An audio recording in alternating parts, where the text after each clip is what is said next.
estar aquí con ustedes. Para mí es un honor venir a esta universidad a compartir un proyecto que hemos desarrollado en la Escuela Nacional de Lenguas, Lingüística y Traducción con varias lenguas. Entonces, bueno, ha sido una experiencia muy interesante. Vamos a ver que lo que nos acaba de presentar Shelly es con respecto a los símbolos que guarda nuestra propia práctica docente, en términos del libro, pero en términos de todo lo que hacemos, pues es muy importante observarlo. Es tan importante que justo implica que seamos muy conscientes y que también seamos muy abiertos para poder transformar nuestra práctica, nuestra concepción sobre lo que enseñamos, a quiénes enseñamos, el contexto en el que enseñamos, etc., ¿no? Es muy importante contemplar todos estos aspectos. Esto fue hecho en el marco de un proyecto auspiciado por la UNAM, que bueno, tenía como objetivo desarrollar materiales para enseñar la competencia sociopragmática, ¿no? Entonces, fue un equipo pues plurilingüístico y multilingüístico y también culturalmente muy rico porque fueron profesores de distintas lenguas, incluyendo chino, griego moderno, inglés, francés, alemán, italiano, inglés, francés, ¿no? Entonces, digamos que tenemos un grupo de profesores con distintas formas, con distintas formaciones, pero también con distintas experiencias de enseñanza y, por supuesto, con distintas lenguas, culturas, que eso añade pues, una complejidad enorme, ¿no? al proyecto, porque vamos a ver que a pesar de que empezamos buscando como un universal o algo común, digamos, que enseñar, de repente nos dimos cuenta de nuestras diferencias y eso marcó como el hito de todo el proyecto. Vamos a ver que, podemos pasar a la siguiente, vamos a ver que el primer punto de reflexión fue cómo concebimos la lengua, ¿no? Pues bueno, la lengua no solamente es un sistema lingüístico, es decir, no solamente es la gramática que enseñamos, ¿no? El léxico, la sintaxis, la fonética, etc., sino que es una serie de interconexiones que tienen que ver con este eje o nivel lingüístico, pero también tiene que ver con otros ejes, ¿no? Por ejemplo, pensemos en efecto sí, interacciones a nivel sintagmático y paradigmático, porque, por ejemplo, cuando tenemos una oración, pues estamos en el eje sintagmático y dependiendo de qué elementos pongamos en esa relación, pues va a tener una significación. Y, por supuesto, si lo sustituimos en el eje paradigmático, ¿no? Digamos, sustituimos un sustantivo, ¿no? por otro, entonces va a tener un significado diferente, ¿no? En ese nivel es la interacción y va a significar distinto lo que pongamos en cada caso. Pero también implica interacciones en términos culturales, en términos simbólicos, así como nos estaba diciendo Schelling, ¿no? Y en términos también sociopragmáticos, ¿no? Es decir, de normas y de formas de comportamiento y de adecuación de nuestra habla a los distintos dominios y contextos, porque entonces también vamos a enfrentarnos a distintos dominios y contextos de interacción, ¿no? Es decir, no es lo mismo que yo, Laura, tenga interacción en este momento que estoy dando una presentación o en otro momento en una cafetería con alguien, la forma en que yo me voy a acercar a la persona va a ser distinta. O bien que yo esté con el perrito y le esté diciendo, ¡ay, mira qué bonito perrito! Es esta cuestión cómo transformamos por completo la personalidad, ¿no? Cómo transformamos completamente el habla, ¿no? Es decir, los rasgos lingüísticos, la entonación, el tipo de palabras, y mi chiquito, ¿no? Es decir, estamos haciendo una conversión de lo que somos, ¿no? como humanos, pero también lingüísticamente.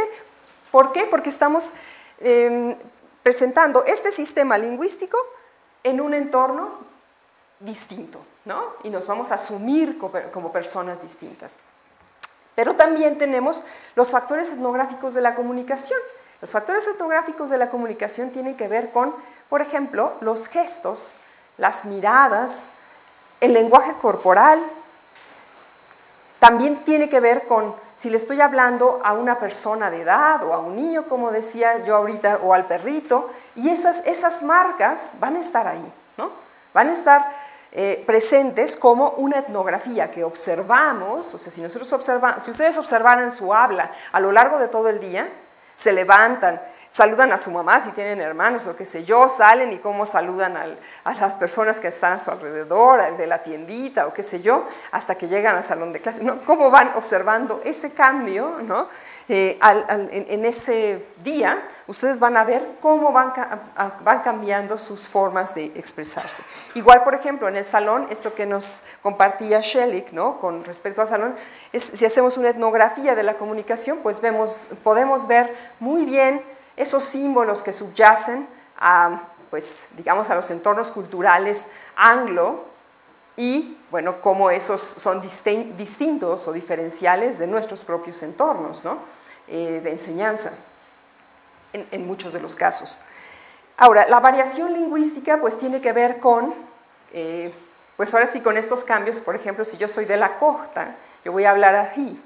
Y entonces, estos cambios también son importantes porque generalmente lo que nosotros enseñamos en el salón de clase es la norma, ¿no? Nosotros enseñamos pues la forma, digamos, que está dentro de la normatividad lingüística como la variante que se tiene que enseñar. Pero la lengua no es así, o sea, nosotros no hablamos como una gramática, ¿no? Aunque en alemán hay una Emma Regula, que es un robot que habla alemán como la maestra, así, pues no, así no hablamos realmente, ¿no? Cuando nosotros hablamos, y entonces tenemos esas variaciones distintas que hacemos según la región, según digamos, el contexto en el que nos encontremos, si la edad, según la clase social, ¿no? Tienen ciertas marcas. Por ejemplo, si ustedes recuerdan la película de Nosotros los Nobles, ¿no? Cómo hay marcas de clase social y cómo justamente en torno a esa relación de expresión en una clase y otra, pues surge el humor, ¿no? Porque, bueno, cómo no encaja o cómo no se adecua el habla de estos chicos ricos en una función distinta, ¿no? Que es, por ejemplo, manejar un pecero, ¿no? Que si les pasan el dinero, porfa, ¿no? Porque esa no sería la expresión normal que usaría un chofer de pecero, ¿no? Generalmente. Bueno. Entonces, igual, aquí, procesos psicogenéticos, ¿por qué? Porque nosotros vamos aprendiendo a lo largo de la vida cómo expresarnos y cómo adecuar nuestra habla a una situación específica, ¿no? Y eso lo vamos aprendiendo de la familia, pero también de nuestra interacción diaria con otros, ¿sí? Entonces vamos aprendiendo las normas, los símbolos y la cultura alrededor de nuestra forma de expresarnos. En suma, cuando nosotros hablamos de la lengua como medio, estamos hablando de una lengua que no es solamente enseñar gramática, ¿se fijan? Es mucho más complejo, ¿no? Así pues, por ejemplo, tenemos contextos que no son tampoco sencillos. Generalmente cuando nosotros enseñamos en el área de lenguas es, ay, bueno, pues pide algo y siempre las cosas son positivas, ¿no? O sea, no hay ningún problema, no exige no hay ninguna duda, ¿no? Todo va, pero fluye fácilmente, ¿no? Pero a la hora de que nosotros nos enfrentamos como hablantes a la realidad, entonces emergen una serie de cuestiones que no sabemos cómo resolver, pero para eso no tenemos estrategias, ¿no? Estrategias de comunicación. Para eso, aunque nos hayan enseñado a cómo quejarnos y a cómo esto y a cómo el otro, de repente no hay como un todo integrado, ¿no? Sino que está como compartimentalizado y de repente no sabemos cómo ponerlo todo junto, ¿no?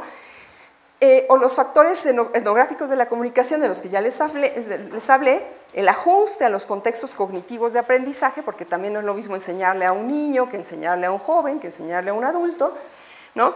Inciden en la constitución psíquica del individuo, porque también tenemos que, pues, como individuos, personalidades, ¿no? Entonces, digamos que pues es una cuestión también de carácter, no es que todos seamos iguales y que todos seamos los mismos siempre, ¿no? Porque también nosotros podemos levantarnos con muy buen humor y a lo largo del día, y nada más cuando salimos en el carro, enfrentarnos a una serie de situaciones que nos cambian por completo el humor, ¿verdad? O en el pecero, o donde sea, ¿no? Entonces, esto va a cambiar, además, a lo largo de la vida, ¿no? Porque, pues, obviamente también un niño, un adolescente, un adulto tiene situaciones de vida distintas y la personalidad, pues, va cambiando también, ¿no? Bien, pasamos a la siguiente, por favor. Entonces, cuando hablamos... digamos que esto a nivel lengua, pero a nivel comunicación, esto también tiene implicaciones importantes. Tenemos que ver la comunicación no como algo lineal, sino que tenemos pues un nivel de información factual, pero también cuando yo estoy hablando quiero dar una imagen de mí, ¿no? No nada más es lo que digo, sino lo que yo soy y quiero mostrar, ¿no? Con lo que yo estoy diciendo, ¿no? Pero al mismo tiempo, ¿qué relación tengo con las personas? Porque no es lo mismo que yo tenga una relación simétrica con una persona que yo tenga una relación asimétrica con alguien, ¿no? Eso va a cambiar, desde luego, la manera en la que nosotros nos vamos a desenvolver en una situación de comunicación.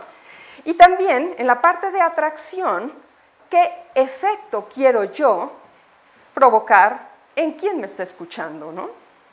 Esos efectos son importantes, porque es una cosa, ay, le quiero causar una buena impresión, ¿no? Porque lo conocí la primera vez, o no, si es una cita amorosa, o bien si es una cita de trabajo, etcétera, etcétera. Yo voy a tratar de causar un efecto o una influencia en otro. Pasamos a la siguiente. De tal manera que la comunicación no es algo lineal, no es algo que pasa de manera fluida del emisor al receptor, ¿no? Sino que tenemos mucho ruido, ¿no? Mucha interferencia en cada lado, y entonces nosotros vamos a tener todo este ruido que hay en el mensaje. Entonces el mensaje no está descontextualizado, sino que está contextualizado con respecto a todos estos elementos de los que ya hablamos antes, ¿no? Porque la lengua no va sola, sino va con todos los símbolos, ¿no? Con toda la cultura y con todas las normas que están alrededor, ¿no? Entonces, por supuesto que nos hacemos estas preguntas, ¿no? ¿Qué tipo de persona es? ¿Cómo me habla? Por ejemplo, ¿por qué me hablas así? ¿Cuántas veces hemos dicho esto, no? Porque justo la circunstancia, ya sea la relación o lo que sea, pues implica que alguien no se puede dirigir a ti de esa manera en un momento dado, ¿no? Entonces, estas son, ¿quién cree que soy? ¿Cuáles son los hechos? ¿Qué quiere que piense, haga o sienta? Pasamos a la siguiente, por favor. Entonces, vemos estos puntos: la cultura, las formas, reglas y roles en una comunidad determinada y las formas simbólicas, ¿no? Y entonces, en ese sentido, podemos reflexionar un poquito, cuando nosotros enseñamos una lengua, ¿qué relación hacemos nosotros como docentes y en todo lo que, digamos, atraviesa nuestra práctica educativa, con respecto a esta coherencia, ¿no? Entre la cultura, las formas simbólicas y las reglas y normas de la cultura y lengua que nosotros estamos enseñando, ¿no? ¿Realmente hacemos una reflexión al respecto o no la hacemos, ¿no? Es así como, por ejemplo, en una lengua indígena, a mí siempre me ha llamado la atención, por ejemplo, si realmente la manera de interactuar tiene que ver con estas formas que nos presentan, digamos, los libros en otras lenguas, ¿no? ¿Habrá algún tipo de interacción que sea diferente, ¿no? Que realmente tenga que ver con la cultura, los símbolos y las reglas, formas de comunicarse de las comunidades indígenas, ¿no? Porque esa es una cuestión muy diferente, ¿no? Solamente quien vive en una comunidad indígena o quien ha tenido mucho contacto podrá decir cómo se da esta comunicación y si es relevante o no, porque yo puedo aprender a expresarme, como dije, o sea, a decir, digamos, palabras u oraciones, ¿no? Puedo tener una lengua, digamos, un nivel de lengua pues bastante bueno, pero realmente si yo voy a una comunidad, la comunidad me va a aceptar como hablante porque me ajusto a las normas sociales, culturales, a las reglas y formas de comportamiento. ¿Realmente eso va a pasar? Y bueno, eso pasa también para el inglés y para el francés y para el italiano y para el alemán y para el chino y para el sueco, o sea, para todas las lenguas. Entonces, estos ajustes, obviamente, como también nos decía Shelley, que son cuestiones de mediación del profesor. Pasamos.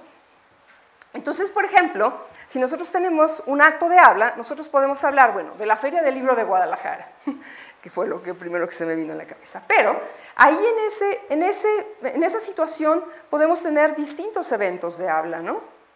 Por ejemplo, yo en ese lugar puedo dar una presentación del libro, pero también puede haber una entrevista, pero también puede haber una llamada telefónica, ¿no? Y ahí tengo distintas formas de, ¿no? Y entonces yo puedo hablar a lo mejor en náhuatl, en español, en inglés. Entonces, cuando nosotros nos comunicamos, nosotros enseñamos, ¿no? Queremos desarrollar la competencia comunicativa en nuestros alumnos, pero generalmente nos estacionamos en la competencia lingüística, ¿no? Y entonces, pues hay una serie de conflictos, como decíamos al principio, ¿no?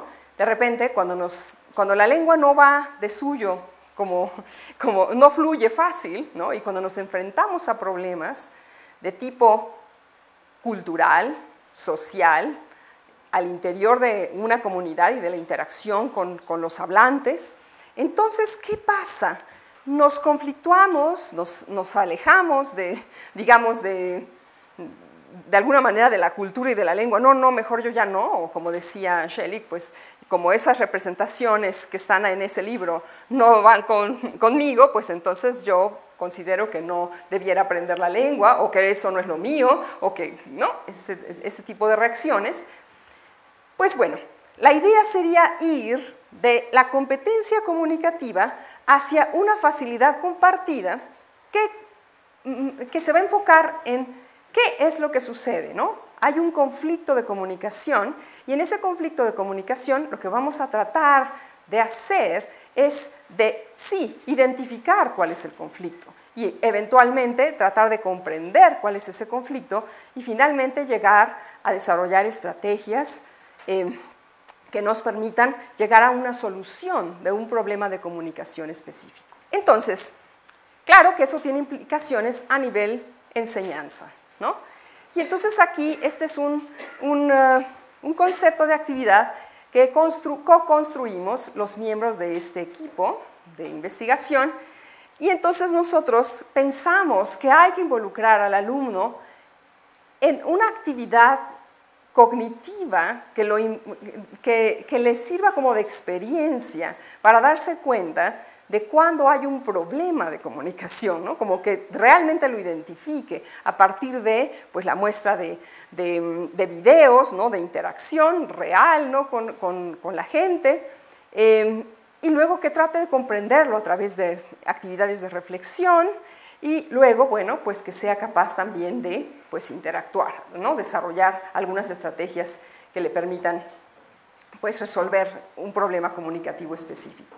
Entonces aquí el asunto es, bueno, lo leo, a nivel cognitivo, es la aplicación estratégica, creativa, deductiva, inferencial de conocimientos previos para la generación de un nuevo esquema mental con miras al desenvolvimiento exitoso de una interacción dentro de una situación dada. Se caracteriza por la intencionalidad que le dan los participantes, la cual relaciona el proceso con sus resultados, de tal suerte que el hablante se haga consciente, porque parte del problema con la sociopragmática, la sociolingüística y la pragmática es que tiene que hacerse explícita. No hay manera de que incluso gente que ha vivido de manera, digamos, en situación de inmersión, pueda ser consciente de lo que pasa. O sea, es hasta el momento en que realmente se pone en la mira, se pone en el foco y se reflexiona acerca de lo que está pasando, que puede uno al menos lograr comprender, ¿no? Ir un paso más allá de simplemente que sea un conflicto, ¿no? Bueno, pasamos a la siguiente, por favor. Aquí, por ejemplo, vamos a ver, este ejemplo es de una profesora de griego moderno. Ella, bueno, en el libro dan el concepto de palikari, ¿no? Y entonces palikari, cuando están con los alumnos, de repente los alumnos dicen, ah, bueno, entonces palikari significa el hombre con todas las cualidades y virtudes de la juventud, es como mi novio, o lo que me recetó el doctor, o el hombre perfecto, mi príncipe azul, el que no existe, mi ex, etcétera, ¿no?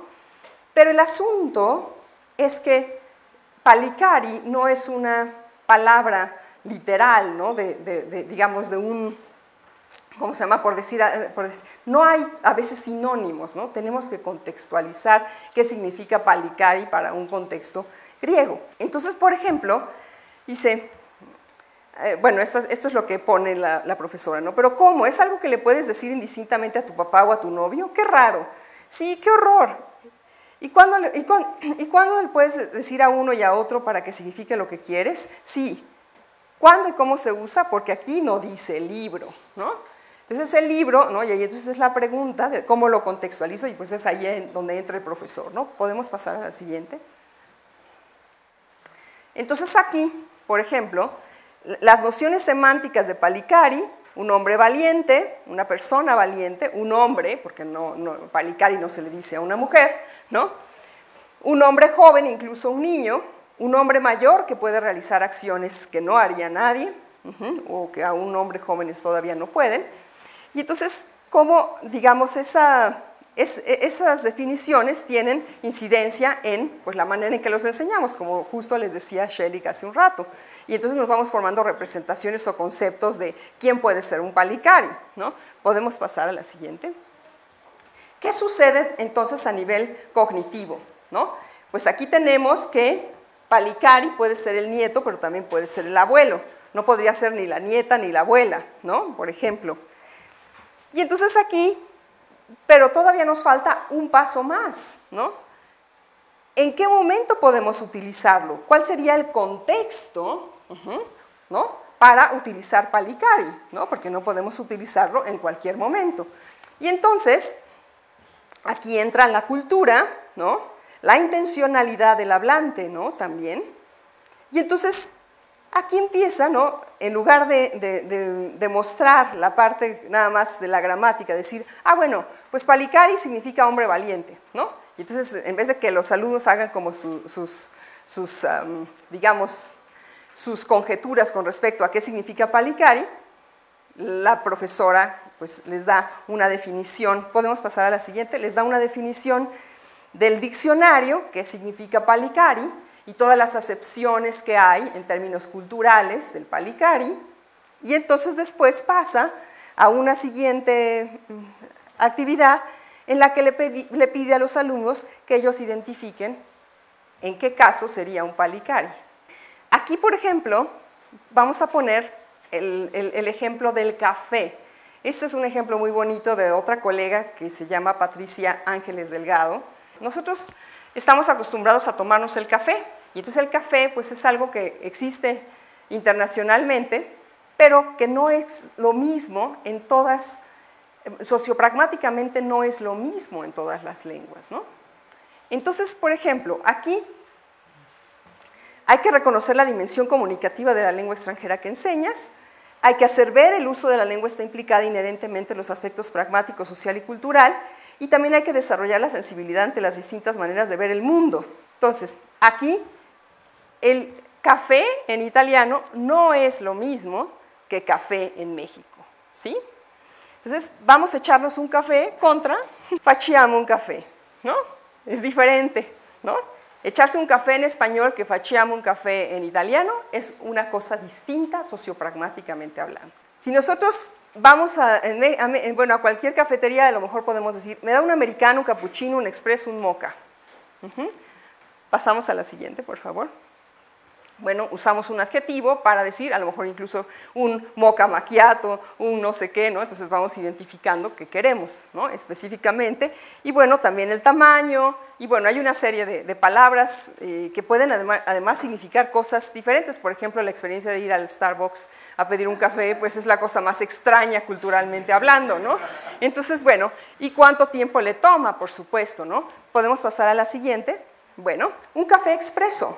Pues sí. Café Express, aquí tenemos la imagen, pero podemos pasar, o sea, dije, sí, es un café expreso, muy bien, pero este café requiere poco tiempo de preparación, es concentrado y de sabor fuerte, sirve una pequeña cantidad, generalmente 30 milímetros, y se sirve en una pequeña taza y se toma rápidamente, ¿no? Que esa es una característica importante en términos italianos. Pasamos, por favor. Ok. Pues esto es algo que puede pasar con un mexicano que toma este tipo de café, ¿no? Que no le gusta, ¿no? Hay una serie de expresiones que le parece poca la cantidad, ¿no? Ahí se fijan, es como el conflicto intercultural, ¿no? Ahí es así que pues no me gusta, ¿no? Es qué codos son, en fin. Pasamos a la siguiente, esto no es café, etcétera, ¿no?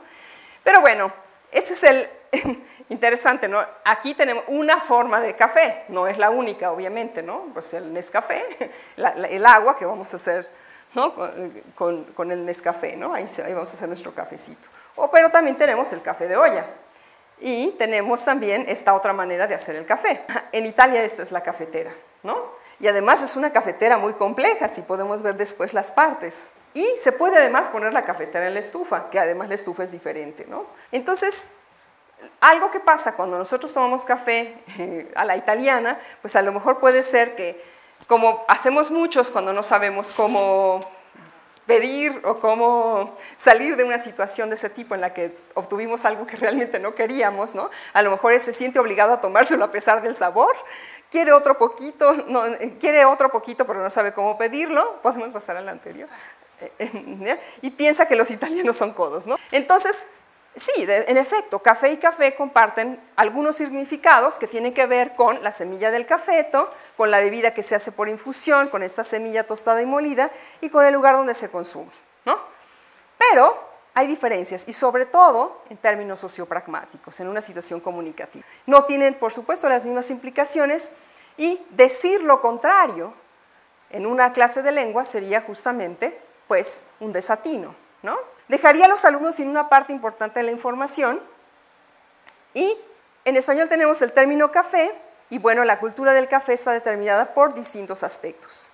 Las maneras de prepararlo, el acompañamiento con distintos alimentos, por ejemplo el pastel, las galletas, ¿no? Y además después de la comida, ¿no? Generalmente, o hoy en día es a todas horas, ¿no? Casi, ¿no? Y además generalmente siempre con algo, ¿no? El cafecito, las características de los lugares donde los tomamos, la casa, la cafetería, el puesto, ¿no? El tiempo que nos tomamos para beberlo, vamos a echarnos un cafecito, ¿cuántas horas, no? Tomarlo en momentos específicos del día. ¿Podemos pasar, por favor? Y entonces aquí los alumnos justamente tienes esas experiencias por lo que decíamos, ¿no? Todo este aprendizaje a lo largo de la vida, ¿no? Pero también por sus gustos. Es decir, casi nadie de ellos ha conocido el sabor de un café italiano, ¿no? Pasamos a... Entonces, pues si hace frío le decimos a un colega, vamos por un café. O a ver cuándo nos tomamos un café, son expresiones comunes en español. Pasamos a la siguiente. Entonces aquí, vemos aquí cómo es para... En efecto, tener una alianza, ¿no? Como un acercamiento con un colega o con un amigo, ¿no? Pasamos. ¿Cómo te fue en la fiesta? Oye, te invito a un café. A ver cuándo aceptas un café. Y tiene tintes más bien como de ligue, ¿no? Exactamente. Entonces, ahí podemos pasar a la siguiente. Entonces, vamos a platicar largo y tendido. Aquí si vamos a una fiesta, dependiendo, o sea, como el contexto que decíamos, y aquí, a ver cuándo me aceptas un café, pues es la cuestión del cortejo. Pasamos. Pero en italiano, para nada tiene un sentido de cortejo, sino que más bien, si yo no te invito, pago un café, entonces te ofrezco un café. Y en el otro facciamo un café, vamos a tomar o comprar un café, ¿no? Entonces es explícito si te invita o no te invita. Y entonces aquí la descortesía, buenas tardes, quisiera, espere, voy por un café, disgustado, oiga, no puedo esperar, solo voy por un café, claro, porque el entorno cultural dice que nosotros, cuando vamos a tomar un café nos tardamos las horas, ¿no? Que vamos a platicar un buen rato, ¿no? Y en cambio, en italiano es al reverso, ¿no? Podemos, bueno, ahí, podemos pasar el anterior, por favor, así. Entonces ahí, por ejemplo, sí, entonces nos vemos, ya voy para allá, si solo voy por un café, y se encontraron 3 horas después. Bueno, era al revés, ¿no? Que justamente el italiano se lo toma en un segundo, se toma el café en un segundo, ¿no? Bueno, no en un segundo, pero rápido, ¿no? Y en 5 minutos regresa, ¿no? Y entonces el mexicano se queda como, ay, a ver, espérame, pues si me voy a tomar un café, pues esperaría yo que, digo, no esperaría que regresaras tan pronto, ¿no? Y en cambio aquí, pues el italiano se queda esperando 3 horas porque no hay manera de, digamos, de ver. Entonces, en conclusión, una silla no es lo mismo que la silliola, ¿no? O sea, aunque nosotros pensemos en sinónimos, en realidad no son sinónimos, porque culturalmente, socialmente, sociopragmáticamente son prácticas distintas, ¿sí? Entonces imagínense por cada cosa, ¿no? Podemos pasar hacia el final, por favor. Bueno, en conclusión se fijan ahí que café y café sí comparten algo semánticamente, pero pragmática, social y culturalmente son diferentes, ¿sí? Entonces podemos pasar a las últimas, sí, a las últimas. Aquí es un ejemplo con inglés, ¿no? Pero que tiene que ver con las creencias de los profesores de lenguas. Una parte importantísima en el desarrollo de la competencia sociopragmática es justamente cambiar las creencias, suposiciones y conocimientos del profesor con respecto a estos puntos, a qué es la lengua, qué es la comunicación, qué es la enseñanza de lenguas, ¿no? Estos 3 puntos, o sea, integrar en la enseñanza de lenguas esta diversidad que implica enseñar una lengua, ¿no? Contemplar la parte cultural, la parte de significados, de simbolización y la parte de reglas y de normas, de adecuación a la cultura y lengua que estamos enseñando, ¿no? Entonces, esa es un poco la cuestión, que no es solamente la competencia lingüística, sino es algo más, ¿no? Entonces, esto es lo que quiero dejarles el día de hoy como reflexión. No sé si tengan preguntas. Gracias.